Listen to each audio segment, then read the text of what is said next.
شیطان تو خلافت کا دشمن ہے، یہ اپنے ساتھ بزرگوں کی نسبت لگانے والے، ان کو خلافت کیوں برداشت ہونی؟ یہ کیوں خلافت کا دشمن ہے؟ یہ کیوں ان جماعتوں کے ساتھ کھڑے ہو گئے جو جن کو لانے کا مقصد ہی خلافت کو ختم کرنا تھا؟ ہیں خلافت کے قیام کے لیے ان کو وہ پسند کو نہیں۔ اللہ تعالیٰ تک پہنچنے کا راستہ خلیفہ کے ذریعے جاتا ہے۔ عبادات، ہماری ریاضات، ہمارے مجاہدے، ہماری زکاتیں، ہماری سارا کچھ جو ہے وہ کامل طور پر قبول تب ہی ہوگا جب ہمارے سر پر خلیفہ بیٹھا ہوگا۔ کہ سب سے بڑی وجہ جو شیطان کو لے بیٹھی تھی وہ اس کا ذاتی تکبر تھا۔ عبادتیں جتنی مرضی کرتا ہو، اگر وہ نظام خلافت کو نہیں نہ مانتا، پکا شیطان ہے۔ تو اتنا بڑا نمازی پرہیزی، زمین کے ایک ایک چپے پہ سجدے کرنے والا، خلافت کا مسئلہ اسے بھی برداشت نہیں ہوا۔ دشمن کے نظام جمہوریت، نظام سیاست کے لیے ہم تو اپنی جانیں تک دے رہے ہیں۔ آپ فقہ کی کتابیں اٹھا کے دیکھیں، جمعہ کا قیام کس کے ذمہ ہے؟ خلیفہ کے ذمہ ہے۔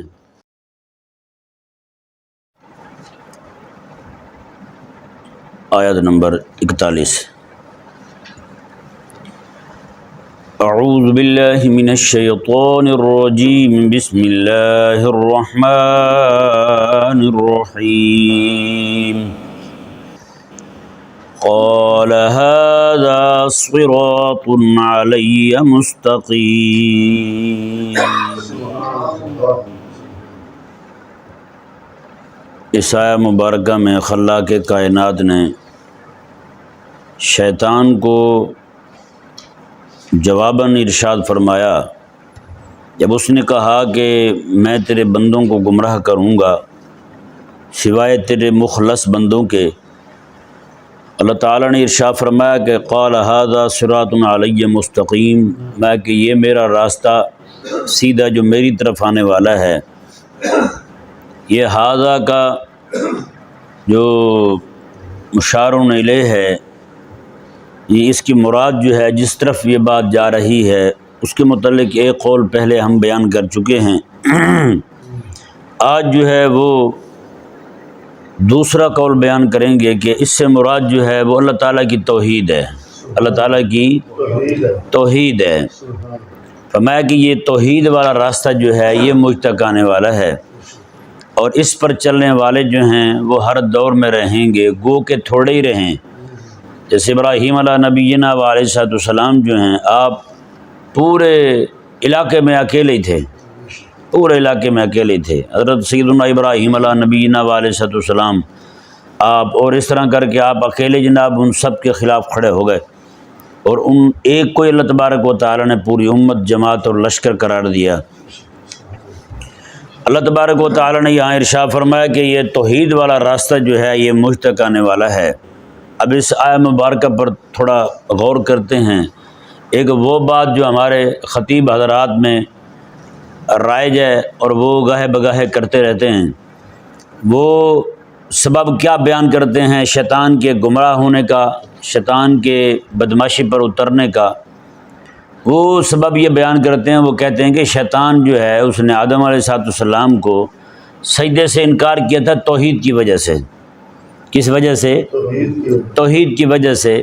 یعنی شیطان نے یہ کہا تھا کہ آدم علیہ السلام کو سجدہ کرنا یہ توحید کے خلاف ہے۔ یہ کس کے خلاف ہے؟ توحید کے خلاف ہے۔ یعنی کہ ہمارا ایک بہت بڑا طبقہ جو ہے وہ عوامی کہہ لیں، اور خطیب حضرات جو منڈی کے خطیب ہوتے ہیں وہ والے، ان کا نظریہ یہ ہے، اور وہ بیان بھی کرتے ہیں باقاعدہ، کہ شیطان کے سجدہ سے، شیطان نے جو سجدہ سے انکار کیا، جو سجدہ نہیں کیا، اس انکار کا منشا جو ہے وہ توحید تھا۔ اس انکار کا منشا توحید تھا۔ یعنی لوگ یہ کہتے ہیں کہ شیطان نے توحید کی وجہ سے، جب اللہ تعالیٰ نے فرمایا کہ شیطان کو سب کو کہا کہ سجدہ کرو، سارے سجدہ کرنے لگے تو شیطان اکڑ گیا۔ تو اللہ تبارک و تعالیٰ نے پوچھا سجدہ کیوں نہیں کر رہا؟ تو آگے سے کہتے ہیں کہ شیطان نے کہا تھا یہ میری توحید کو گوارا نہیں ہے کہ میں تجھے چھوڑ کر اس کو سجدہ کروں۔ ٹھیک ہے نا جی؟ یہ جو مضمون ہے نا، یعنی شیطان کے سجدہ سے رکنے کو، یعنی اس منشا انکار کو توحید قرار دینا، یعنی توحید کو منشا انکار قرار دینا، کہ شیطان کا سجدہ سے انکار کرنا اس کا سبب اس کی توحید تھی۔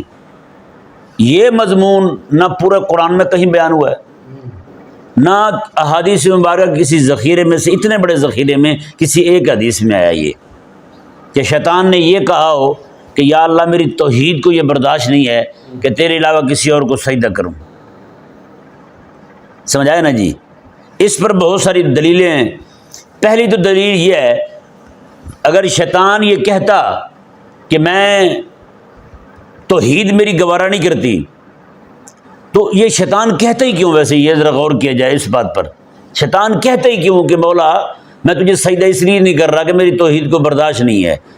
اگر تو سجدہ تعبدی یعنی حضرت آدم علیہ السلام کو معبود جان کر کے سجدہ کروایا جا رہا ہوتا تو پھر تو یہ شیطان کا یہ کہنا بنتا میری توحید کو برداشت نہیں ہے۔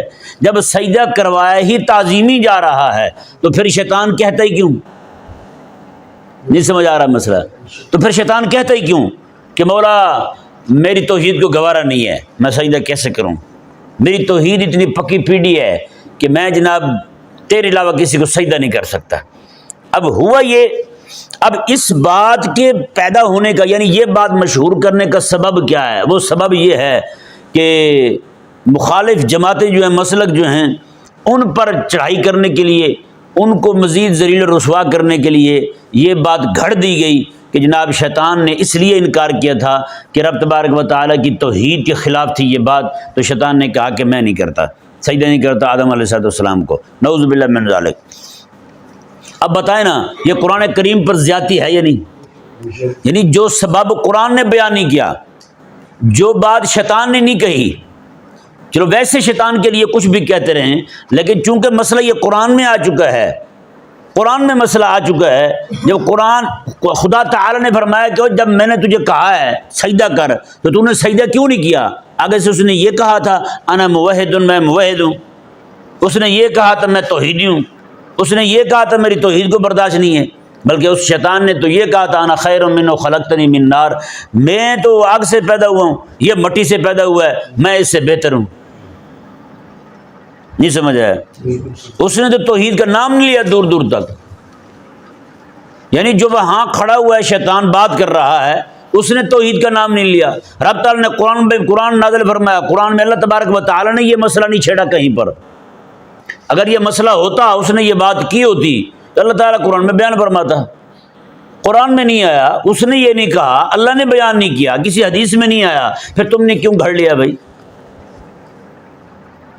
کہاں سے نکالا کہ جناب شیطان جو ہے وہ توحید کی وجہ سے انکار کر رہا تھا، حالانکہ وہ تو اپنی خاندانی عظمت جو ہے اس کو لے کے بیٹھا ہوا تھا، اس کا منشا انکار وہ تکبر تھا، وہ توحید نہیں تھی۔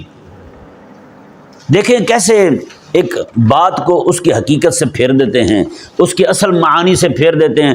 کوشش ان کی یہ ہوتی ہے کہ عمل نہ کرنا پڑ جائے۔ اگر ہم یہ کہیں گے نا کہ شیطان کو تکبر کی وجہ سے، تو شیطان جو ہے وہ تکبر کی وجہ سے آدم علیہ السلام کے سامنے نہیں جھکا، تو کہیں یہ نہ ہو کہ ہمیں تکبر چھوڑنا پڑ جائے۔ ہمارے جو دماغ میں اتنا گھمنڈ پھنسا ہوا ہے کہیں ہمیں وہی نہ چھوڑنا پڑ جائے۔ کہیں پارٹیوں کا گھمنڈ ہے، کہیں خاندانی گھمنڈ ہے، کہیں جناب ذاتی چہرے کا حسن جو ہے وہ والا گھمنڈ ہے۔ یہ سارے گھمنڈ، یہ تکبر، یہ غرور، یہ چیزیں جو ساری دماغ میں چڑھی ہوئی ہیں، یہ دماغ میں پھنسی ہوئی ہیں، کہیں یہ نہ نکالنی پڑ جائیں۔ انہوں نے یہ اصل وجہ جو تھی وہ بیان کرنی ہی چھوڑ دی کہ شیطان جو ہے بڑا آسان ہے، مخالف مسلک میں بھی لان تان ہو جائے گی، اپنے آپ کو بھی بندہ عمل سے بچا لے گا، اپنے آپ کو بھی بری صفات اندر آنے سے بچا لے گا۔ حالانکہ سب سے بڑی وجہ جو شیطان کو لے بیٹھی تھی وہ اس کا ذاتی تکبر تھا۔ وہ کیا تھا؟ تکبر تھا۔ اور تکبر ہوتا ہے بڑا سمجھنا خود کو۔ کیا سمجھنا؟ بڑا سمجھنا۔ اور منشأ تکبر جو ہے وہ کیا ہے وہ میں آپ کے سامنے رکھتا ہوں، وہ میں آپ کے سامنے کھولتا ہوں کہ منشأ تکبر کیا ہے، کس وجہ سے اس کے اندر یہ تکبر پیدا ہوا اور شیطان نے جو ہے وہ انکار کر دیا حضرت آدم علیہ نبینا و علیہ السلام کو سجدہ کرنے سے۔ اللہ تبارک و تعالیٰ نے پہلے ارشاد فرما دیا تھا کہ میں زمین پر خلیفہ بنانے لگا ہوں، زمین پر خلیفہ بنانے لگا ہوں۔ تو جب اللہ تبارک و تعالیٰ نے روح پھونک دی، اللہ تعالیٰ نے فرمایا کہ میں خلیفہ بنانے لگا ہوں، جب میں اس میں روح پھونک دوں اپنی طرف سے تو پھر تم نے سجدہ کرنا ہے، تم سب نے اسے سجدہ کرنا ہے۔ مطلب یہ کہ یہ سجدہ جو ہے، سجدہ تعظیمی جو ہے، یہ علامت ہوگی اس بات کی رب نے جو خلیفہ بنایا ہے سارے کے سارے اس خلیفہ کے سامنے سر نگوں ہو گئے ہیں، ہمیشہ اس خلیفے کی اطاعت کرنے والے رہیں گے۔ سمجھ آیا مسئلہ؟ یہ وجہ، یہ سبب ہے شیطان کے انکار کا۔ شیطان نے انکار کیا، کیوں؟ اس نے خلافت سے انکار کیا تھا۔ کس سے انکار کیا تھا؟ خلافت سے انکار کیا تھا۔ شیطان چونکہ کھلا ڈلا پھرتا رہتا تھا، زمینوں میں بھی رہتا تھا، یہاں بھی عبادت کرتا تھا، آسمانوں پہ چڑھ کے فرشتوں کے ساتھ بھی شامل ہو جاتا تھا، یہاں جنات کے ساتھ جیسے جنات باقی رہتے تھے وہ بھی آتا جاتا تھا، یہاں اس کی چدراہٹ تھی۔ جب اسے یہ پتہ چلا کہ ان کے فساد کی وجہ سے، چونکہ اللہ تبارک و تعالیٰ نے یہاں شیاطین کا جو قبضہ تھا اس کو ختم کرنے کے لیے اللہ تبارک و تعالیٰ نے یہ ارادہ فرمایا، اپنا ارادہ ظاہر فرمایا کہ اب میں زمین پر جو ہے وہ فرشتوں کو بھیجنے لگا ہوں۔ جیسے کہ میں پہلے آپ کے سامنے بیان کر چکا ہوں کہ فرشتوں نے جو کہا تھا مولا وہ زمین میں جا کر کے فساد پھیلائیں گے، قتل و غارت کریں گے، ان کو کیسے پتہ چلا تھا؟ ان کو پتہ یوں ہی چلا تھا کہ پہلے زمین پر جنات رہتے تھے، وہ جنات جو ہے وہ باہم لڑائیاں کرتے تھے، ایک دوسرے کو مارا پیٹا کرتے تھے، تو انہوں نے فرشتوں نے یہی کہا یا اللہ جس طرح یہ پہلے زمین پر مخلوق موجود ہے وہ یہ کام کر رہے ہیں، یہ جب جائیں گے تو یہ بھی وہی کریں گے۔ نہیں سمجھ آیا؟ یہ بھی وہی کریں گے۔ اللہ اکبر کبیرہ۔ یہاں پہ میں روک کے ایک بات سنانے لگا ہوں۔ ایک خطیب صاحب کو ہم نے سنا، وہ خطیب صاحب کہتے ہیں کہ اللہ تبارک و تعالیٰ نے جب فرمایا نا شیطان کو کہ تو جو ہے نا آدم کو سجدہ کر، تو اس نے کہا کہ فرشتوں کو اللہ تعالیٰ نے فرمایا کہ میں خلیفہ پیدا کرنے لگا ہوں، تو فرشتوں نے کہا کہ وہ تو سارے لڑائی والے ہوں گے، یہ فساد والے ہوں گے، تو کہتے ہیں اللہ تعالیٰ نے فرمایا وہاں تو میلاد والے ہوں گے۔ سبحان اللہ، کیا سبحان اللہ ہیں، یعنی میلاد کے جلسے منانے والے ہوں گے، اور یہ نہیں کہا کہ وہاں جہاد والے بھی ہوں گے۔ ان کو پتہ نہ میلاد کے جلسے میں تو صرف کھانا پینا لنگر کھا کے اچھل کود کے باندروں کی طرح واپس آ جائیں گے، اور لیکن جہاد والی بات جو ہے وہاں تو بھائی جی پھر الگ بات ہے، وہاں تو خون دینا بھی پڑے گا، خوف کی آنکھوں میں آنکھیں بھی ڈالنی پڑیں گی، دشمن کے سامنے پہ کھڑا ہونا پڑے گا۔ اس لیے جہاد کا نام نہیں لیا، یہ کہا کہ یہ تو میلاد والے ہوں گے، جوس شوس پی کے واپس آ جائیں گے، یہ کہاں لڑائی کریں گے۔ اللہ اکبر کبیرہ۔ ہمارے لوگوں نے سچی بات ہے ایسی ایسی باتیں پھیلا رکھی ہیں، لوگوں عوام جو ہے نا عوام جہل ہے، عوام کے ذہن میں جو ایک بار بات بیٹھ گئی نا جی، اللہ اکبر۔ آپ آج بھی کسی بندے کے سامنے جا کے یہ بات کر دیں کہ آدم علیہ السلام کو سجدہ کیوں نہیں کیا تھا، تو فوراً کہیں گے اس نے توحید کی وجہ سے نہیں کیا تھا۔ باقاعدہ آج بھی آپ یوٹیوب پہ لکھیں نا مولویوں کی تقریریں شیطانی توحید، تو وہ فوراً یہی بیان آئیں گے کہ اس نے آدم کو سجدہ نہیں کیا تھا، اللہ تعالیٰ کے پاک نبی کا ادب نہیں کیا تھا، اس کی وجہ یہی تھی کہ اس توحید کی وجہ سے نہیں کیا تھا اس نے۔ نعوذ باللہ۔ کیا بتائیں یار، قرآن کریم کے معانی میں ہیر پھیر ہے یا نہیں؟ اور تحریف قرآن کس بلا کا نام ہے؟ تحریف قرآن جو ہے نا وہ جو بندہ کرتا ہے، محرف قرآن جو ہوتا ہے، اس کے کوئی ماتھے پہ سینگ نکلا دیں، اس کے منہ پہ باندروں کی طرح بال اگاتے ہیں، کچھ بھی نہیں ہوتا، وہ بھی عام انسان ہی لگتے ہیں۔ تو بانٹ اس طرح نہیں ہونی، تقسیم اس طرح نہیں ہونی کہ آپ جناب اس کے سینگ ڈھونڈنے لگ جائیں۔ جی تقسیم جو ہے نا وہ میزان قرآن کی روشنی میں ہوگی، قرآن کیا کہہ رہا ہے۔ اللہ اکبر کبیرہ۔ اب دیکھیں جی، چونکہ شیطان کو پتہ چلا، اللہ تعالیٰ نے فرمایا کہ میں زمین میں خلیفہ بنانے لگا ہوں، تو شیطان جو ہے وہ اکڑ گیا۔ شیطان نے کہا بھی اگر یہ زمین میں خلیفہ بنتے ہیں تو پھر حکومت ہی نہیں کی ہوگی، پھر بات ان کی مانی جائے گی، ہماری تو من مانی پھر گئی، ہماری تو پھر گئی نا ساری ہماری تو حکومت ہی گئی، حکومت ان کو مل جائے گی۔ اللہ اکبر کبیر۔ آپ دیکھیں نا جی، یہ باتیں جتنی مرضی کرتا ہو، اگر وہ نظام خلافت کو نہیں نہ مانتا، پکا شیطان ہے۔ کیا ہے؟ پکا شیطان ہے۔ اس کو تکلیف اس لیے اٹھی اور تکبر اس نے اس لیے کیا کہ جناب اب یہ حکومت تو ان کی آ جائے گی، میری اچھی بھلی چدراہٹ ختم ہو جائے گی۔ آج کتنا عاشق رسول ہو، تسبیح پھیرنے والا ہو، اللہ اللہ کرنے والا ہو، ماتھے پہ جناب اس کے پورے 4 پائی کے وہ پایا نہیں ہوتا اس جتنا پورا جناب عبادت کا ٹھپا لگا ہوا، پوری مور لگی ہے اس کے متھے پہ، جناب سجدے ٹھوک ٹھوک کے جناب حضرت صاحب کی یہ حالت ہو گئی ہے۔ آپ اس سے پوچھیں کہ حضور یہ جتنی بھی جمہوری پارٹی ہیں ان کی حکومت ٹھیک ہے یا پھر جناب یہاں پہ خلافت کا نظام آ جائے؟ سچی بات ہے اس کے منہ سے یہی نکلے گا، خلافت کا نام سن کے نا فوراً اس کے تن بدن میں آگ لگ جائے گی، یہ کیوں بھائی، میرا میاں، میرا خان، میرا فلانا، اس طرح کہیں گے۔ تو مطلب یہ ہے کہ ان کو بھی پتہ ہے بھائی جی میں جو یونین کونسل، میں جو فلانا، میں جو کونسلر بنتا ہوں، میں فلانا بنتا ہوں، میں جو الیکشنوں پہ پیسے لے کے کھاتا پیتا ہوں، ایک ایک بندے کے 5-5 ہزار روپیہ، وہ تو سارا مارا جائے گا پھر اگر خلافت آ گئی تو۔ 5,000 کی خاطر یار دین حق کے دشمن بنے ہوئے لوگ، یار بریانی کی پلیٹ کی خاطر دین دشمنوں کے ساتھ جا کے کھڑے ہو گئے لوگ۔ کیا ان کا اتنا بھی بندے کا یار ٹیسٹ برباد ہوتا ہے، خراب ہوتا ہے بندے کا، جتنا ان لوگوں کا ہو گیا، اتنا بھی ایمان کا لیول گرتا ہے نیچے بندے کا جتنا ان لوگوں کا گر گیا یار۔ اللہ نے فرمایا کہ میں زمین میں خلافت دینے لگا ہوں، شیطان نے کہا ہماری تو چدراہٹ ختم ہو جائے گی بھائی، ہم جو اللہ تللے پھرتے ہیں کبھی ادھر کبھی ادھر، تو اتنا بڑا نمازی پرہیزی زمین کے ایک ایک چپے پہ سجدے کرنے والا، خلافت کا مسئلہ اسے بھی برداشت نہیں ہوا، خلافت کا مسئلہ اسے بھی برداشت نہیں ہوا۔ یہاں بھی کتنی مساجد ہیں، بے تحاشا مساجد ہیں، جہاں جا کے آپ خلافت کی بات کر دیں چھٹی آپ کی، خلافت کی بات کر دیں چھٹی، امام کی چھٹی نہیں جی مولوی صاحب جائیں، یہاں تو ہماری اپنی پارٹی ہیں۔ یعنی کہ ان کو رسول اللہ علیہ السلام کا میلاد پسند ہے، پر رسول اللہ علیہ السلام جس لیے تشریف لائے ہیں خلافت کے قیام کے لیے، ان کو وہ پسند کو نہیں۔ تو بتائیں پھر ان کو میلاد کون سا پسند ہوا؟ میلاد ان کو صرف وہی پسند ہے جو جوس تک ہو، بس بریانی تک ہو، لہین تک ہو، اس طرح۔ یا پھر آج کل وہ آ گیا ہے باہر، کون سی ہوتی ہے بھائی یار، بورڈ بینر لگے ہوتے ہیں باہر، اس کے ایک نئی ڈش ہے ہریسہ، اللہ تعالیٰ جزائے خیر دے آپ کو، دعوت ہریسہ اتنا موٹا لکھا ہوتا ہے پورے پلروں پہ، انہوں نے کہتے ہیں میلاد وہی پسند ہے دعوت ہریسہ تک ختم ہو جائے، بس اس کے آگے کچھ نہ ہو، اس کے آگے کچھ نہ ہو، ان کو صرف وہی میلاد پسند ہے۔ تو بتائیں ان کے کیا بنے گا بیچاروں کا؟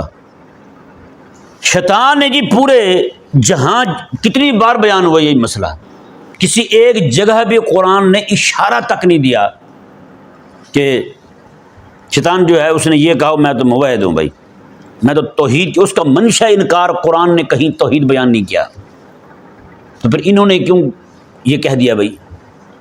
اصل مسئلہ تو خلافت کا تھا، ان کو پتہ تھا، یہ بھی سازش کے طور پہ انہوں نے اس معنی کو پھیر دیا، عوام کے ذہنوں میں یہ بٹھا دیا، ان کو پتہ تھا بھائی اگر خلافت کا دشمن ہم کہتے ہیں شیطان کو، وہ تو ہم بھی ہیں، پھر وہ تو ہم بھی ہیں، پھر ہمیں بھی لوگ شیطان کہیں گے۔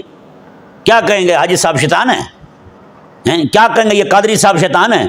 کیا کہیں گے یہ نقشبندی صاحب شیطان ہیں؟ کیا کہیں گے یہ چشتی صاحب شیطان ہیں جو خلافت کے دشمن ہیں؟ شیطان تو خلافت کا دشمن ہے، یہ اپنے ساتھ بزرگوں کی نسبت لگانے والے، ان کو خلافت کیوں برداشت ہونی؟ یہ کیوں خلافت کے دشمن ہیں؟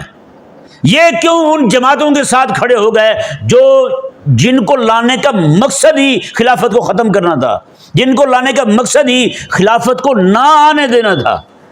یہ پارٹیاں چھوٹی چھوٹی بنا کے آپس میں الجھتے رہیں گے، لڑتے رہیں گے، نہ یہ لڑائی سے فارغ ہوں گے، نہ یہ خلافت کے مسئلے کی طرف آئیں گے۔ آج دیکھیں نا 100 سال ہو گیا، 100 سال سے زائد عرصہ ہو گیا خلافت کو ختم ہوئے،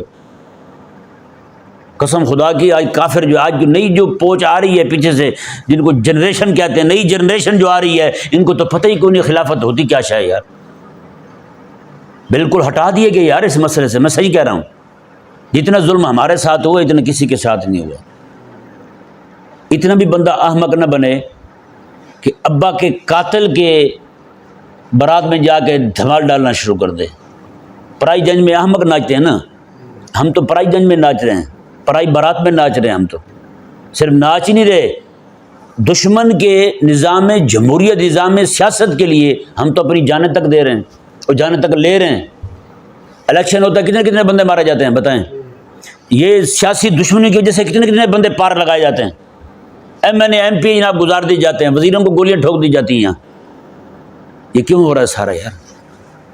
صرف اور صرف اسی لیے ہو رہا ہے بھائی۔ تو شیطان نے انکار کس لیے کیا تھا سجدے سے؟ خلافت کی وجہ سے، خلافت کی وجہ سے کیا تھا۔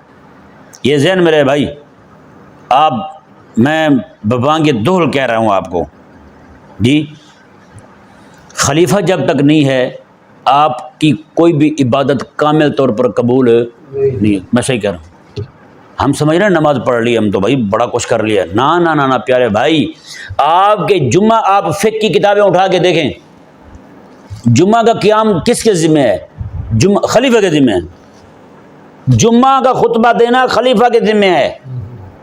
خلیفہ مثال کے طور پر اب علاقے بہت بڑے ہیں تو ایک جگہ جو ہے نا وہ خلیفہ خطبہ دے گا، باقی جگہوں پہ یہ جو امام مقرر ہوتے ہیں یہ انتظامیہ کا کام ہی کوئی نہیں، یہ کام جو ہے یہ خلیفہ کا ہے، خلیفہ مقرر کرے گا بندے، خلیفہ کی اجازت سے جمعہ پڑھا سکے گا جو بھی پڑھا سکے گا، جس کو خلیفہ کی اجازت کوئی وہ جمعہ نہیں پڑھا سکتا۔ بتائیں آپ جمعہ کا قیام کس کے سر پر ہے؟ خلیفہ کے سر پر ہے۔ باقی چھوڑیں یار، اتنا بڑا اسلام کا عظیم ترین حکم جہاد جو ہے وہ خلیفہ کے سر ہے، خلیفہ ہوگا تو جہاد ہوگا۔ یہی وجہ کہ پوری دنیا کے اندر مسلمان پس رہے ہیں، خلیفہ نہ ہونے کی وجہ سے جہاد کا نام نہیں ہے کہیں پہ۔ صحیح کہہ رہا ہوں، نماز ہو گئی، روزہ ہو گیا، حج ہو گیا، زکوٰۃ ہو گیا، اور یہ باتیں جمعہ تک، یہ باتیں خلیفہ کے نہ ہونے کی وجہ سے یہ کامل طور پر نہیں ادا ہو سکتی جب تک خلیفہ نہ ہو جائے۔ تو پتہ نہیں ہمارے مستحبات کیسے کامل طور پر قبول ہو جاتے ہیں۔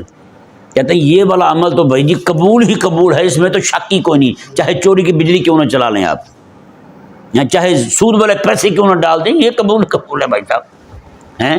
اللہ اکبر کبیرہ، اتنا بڑا ظلم ہوا ہے، سچی بات ہے یار ہمارے ساتھ، باتوں کو ان کے حقیقی معنی سے دور ڈال دیا گیا۔ لوگ جو ہیں بیچارے عوام ہے وہ بھولی گائے ہیں، اسے کیا پتہ لگا، وہ کہتے ہیں نا بھولی مجھے تو کی جانے انار کلی نشانہ ہیں، وہی حساب ہے یار، بھولی بھینس کو کیا پتہ بیچاری کو کہ انار کلی کے کیا مزے ہوتے ہیں، کیا کیا چیز ملتی ہے نا وہاں۔ جیسے کہتے ہیں نا گدھے کو کیا پتہ گلقند کا کیا مزہ ہوتا ہے، مطلب کسی کے پہلے پیٹ میں درد ہوتا تھا اس کو گلقند کھلاتے تھے، حکیم کہتے تھے گلقند کھلا دیں بھی مزید کچھ ڈال کے اس میں، وہ طبیعت دیکھ کے بتاتے تھے۔ اب گدھے کے پیٹ میں درد ہو جائے تو گدھے کو جتنا مرضی گلقند کھلا دیں اس کو کہاں نفع ہونا ہے، تو وہ کہتے ہیں کھوتے کو کیا پتہ گلقند کا کیا سواد ہوتا ہے۔ نہیں سمجھ آیا؟ یہ معاملہ ہوا ہے، نعوذ باللہ من ذالک۔ یا مبارکہ ھذا صراط علیہ مستقیم جو ہے نا جی، اب اس آیت مبارکہ کے دو معنی جو ہیں وہ ہمارے سامنے واضح ہوئے ہیں۔ ایک معنی جو ہے وہ یہ ہے کہ اللہ تعالیٰ نے فرمایا کہ یہ توحید ہے جی جو میرے تک آنے والی ہے، یہ توحید والا راستہ ہے جو میرے تک آنے والا ہے، میں اگر تو توحید کو چھوڑ کر کے آئے گا نا میرے تک نہیں پہنچ سکتا تو۔ ایک معنی یہ ہو گیا۔ دوسرا یہ ہو گیا، فرمایا کہ ہم نے بنایا ہے خلیفہ آدم کو زمین پر، تو میں کہ میرے تک آنے کا واحد راستہ جو ہے وہ آدم کی خلافت کو مان کے آنے والا ہے، آدم کی خلافت کو مان کے آنے والا ہے۔ یہ ہے یہ قرآن کا بیان، یہ وہ میں آپ کے سامنے رکھ رہا ہوں جو قرآن بیان کر رہا ہے۔ پوری دنیا میں چیلنج نہیں کرتا ہوتا، میرا مزاج ہی نہیں ہے، پوری دنیا میں کوئی بھی بندہ جو ہے اسے غلط ثابت کر دے، جو سزا چور کی وہ مجھے لگا دے۔ اللہ تعالیٰ اس نے انکار کیا آدم علیہ السلام کے سامنے سر نگوں ہونے سے، سجدہ کرنے سے، آپ کے خلافت کو تسلیم کرنے سے انکار کیا اس نے، شیطان نے، انہوں نے کہا نہیں میں نہیں۔ اللہ تعالیٰ نے کیا فرمایا، میں کہ میرے تک تو آنے والا راستہ یہی ہے خلیفے کا۔ تو اگر آج ہم غور کریں اس بات پر، اللہ تعالیٰ تک پہنچنے کا راستہ خلیفہ کے ذریعے جاتا ہے اللہ تبارک و تعالیٰ کی بارگاہ تک ہیں۔ آخر سمجھا الامام ضامن، امام ضامن ہے، امام مطلب حاکم، حاکم جو ہے وہ ضامن ہے، ہیں کس چیز کا ضامن ہے؟ تمہاری عبادات کا، تمہارے روزوں کا، تمہارے حج کا، تمہارے زکوٰۃ کا، تمہاری ایک ایک شے کا ضامن کون ہے؟ وہ امام ہے، وہ حاکم ہے۔ رب تعالیٰ فرمائے کہ میرے تک آنے والا راستہ یہ خلافت والا ہے، خلیفے کو مان کے آنے والا ہے۔ تو مطلب یہ ہے ہماری عبادات، ہماری ریاضات، ہمارے مجاہدے، ہماری زکاتیں، ہماری سارا کچھ جو ہے وہ کامل طور پر قبول تب ہی ہوگا جب ہمارے سر پر خلیفہ بیٹھا ہوگا۔ خلیفہ کا قیام ہوگا بھائی۔ کتنے سارے احکامات شریعہ آج معطل پڑے ہوں، بالکل، اور صرف معطل ہی نہیں ہے، لوگوں کے ذہنوں سے نکال دیے گئے ہیں۔ کس وجہ سے؟ خلیفہ کے نہ ہونے کی وجہ سے۔ اب بتائیں نا، ذرا غور کریں، اللہ تبارک و تعالیٰ نے کتنی بڑی بات ارشاد فرمائی ہے، ھذا صراط علیہ مستقیم۔ میں تو آدم کی خلافت کا انکاری بن رہا ہے، اور میرے تک تو آنے والا راستہ یہی ہے، میرے تک تو آنے والا راستہ یہی ہے، خلافت والا ہے بھائی۔ یعنی جو بندہ اللہ کے نائب کو ہی چھوڑ دے، خلیفہ کا معنی نائب ہوتا ہے نا، جو اللہ کے نائب کو ہی چھوڑ دے تو رب تبارک و تعالیٰ تک کیسے پہنچ سکتا ہے؟ اللہ تبارک و تعالیٰ ہمیں سمجھنے کی توفیق عطا فرمائے۔